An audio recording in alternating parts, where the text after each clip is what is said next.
The 80-year-old pier in Flagler Beach takes considerable damage during heavy storms, and unfortunately the Florida coast sees more than its share of these storms.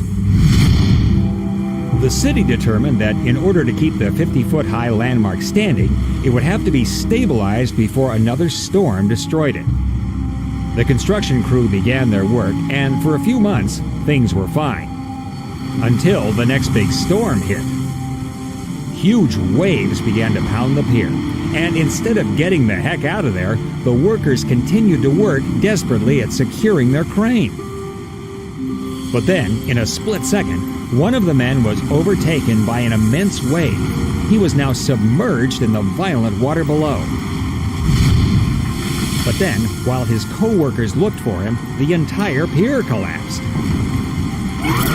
80 feet of the pier folded like a house of cards, almost taking the crane and the men with it.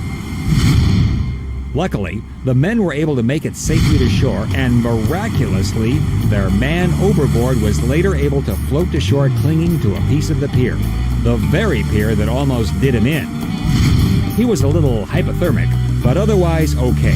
But we're pretty sure that all the men kicked themselves later for sticking around to save a stupid crane.